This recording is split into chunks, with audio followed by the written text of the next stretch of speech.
Sunday special గా రొయ్యల బిర్యానీ చేసుకున్నామండి. దీనికోసమని రొయ్యలు అయితే 1 కేజీ తెచ్చుకున్నామండి. తెచ్చుకొని శుభ్రంగా తొక్కలే ఒలిచేసి వెనిగర్, ఉప్పు, పసుపు వేసి నీట్గా క్లీన్ చేసుకొని పక్కన పెట్టుకున్నామండి. అలాగే బిర్యానీ కోసం బాస్మతి రైస్ని 2 గ్లాసులు తీసుకున్నానండి. అది శుభ్రంగా 2 సార్లు కడుక్కొని వాటర్లో నానబెట్టుకున్నానండి. అలాగే హోల్ గరం మసాలా అండి, చెక్క, లవంగ, ఇలాచి, షాజీరా, మిరియాలు అన్నీ వేసి 2 గ్లాసులు బియ్యం నానబెట్టుకున్నాను కదండి. దీనికోసమని 4 గ్లాసులు వాటర్ పోసుకున్నానండి. పోసుకొని నానబెట్టుకున్న బియ్యాన్ని కూడా అందులోనే వేసుకున్నానండి. వాటర్లో వేసుకొని హోల్ గరం మసాలా వేసుకొని పక్కన పెట్టుకున్నానండి.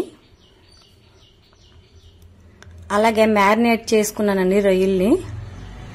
మసాలాలన్నీ వేసి కారం, ఉప్పు, పసుపు, బ్రౌన్ ఆనియన్స్ రెడీ చేసుకోవాలండి.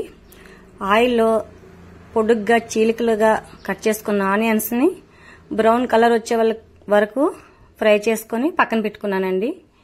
కొద్దిగా ఉప్పు వేస్తే త్వరగా వేగిపోతాయండి. ఈ ఆనియన్స్ వేగినా పక్కన తీసి పెట్టుకున్నానండి. అదే కళాయిలో మ్యారినేట్ చేసుకున్న రొయ్యల్ని వేసుకున్నానండి. కొద్దిగా ఆయిల్, కొద్దిగా నెయ్యి వేసుకున్నానండి. ఈ నెయ్యి, ఆయిల్ హీట్ అయ్యాక షాజీరా, అలాగే పచ్చిమిరపకాయలు,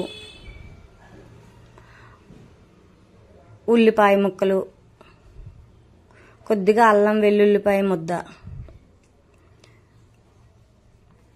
వేసి బాగా మంచి రంగు వచ్చే వరకు ఫ్రై చేసుకున్నానండి. కరివేపాకు, కొత్తిమీర, పుదీనా కూడా వేసుకున్నానండి. ఈ బాగా వేగినాక మ్యారినేట్ చేసి ఉంచుకున్న రొయ్యల్ని అందులో వేసుకొని బాగా ఫ్రై చేసుకోవాలండి. నీరంతా ఎగిరిపోయి ముక్కకి మసాలా పట్టి మంచి ఫ్లేవర్ వస్తుందండి. రొయ్యకి మసాలా అంతా పట్టి బాగా ఫ్రై అవనివ్వాలండి. ఈలోగా బాస్మతి రైస్ని 80% ఉడికించుకోవాలండి.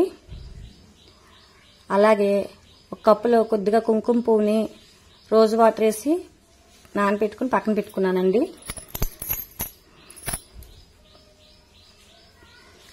ఈ రొయ్యలు ఫ్రై అయ్యండి.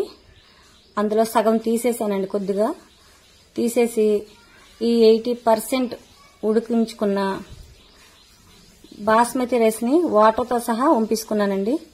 వంపుకొని ఈ బాస్మతి రైస్ బ్రేక్ అవ్వకుండా నెమ్మదిగా అడుగు అంటకుండా కింద నుంచి పై వరకు కలుపుకోవాలండి. కలుపుకున్నాక తీసి పెట్టుకున్న రొయ్యల్ని కూడా ఫ్రై చేసింది అందులో వేసుకున్నానండి. వేసుకున్నాక ఫ్రై చేసుకున్న బ్రౌన్ ఆనియన్స్ని, అలాగే కుంకుమ పువ్వు వాటర్ని వేసుకున్నానండి. వేసుకొని మూత పెట్టుకున్నానండి. అంతే, అయిపోయిందండి. కొత్తిమీర, పుదీనా, నెయ్యి, కొద్దిగా ఆయిల్ కూడా వేసుకుంటే చాలా టేస్ట్గా ఉంటుందండి.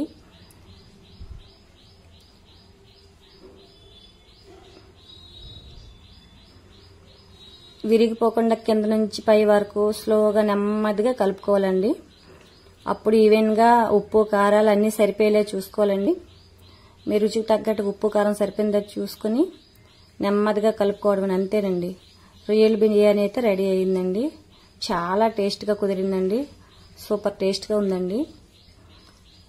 దీన్ని ఆనియన్స్, లెమన్ వేసుకొని దించే ముందు లెమన్ అయితే వేసానండి. ఒక 2 నిమ్మకాయల రసం తీసి పైన వేసుకున్నానండి. బిర్యానీ పైన పులుపు పడుతుంది కదా, బాగుంటుందని.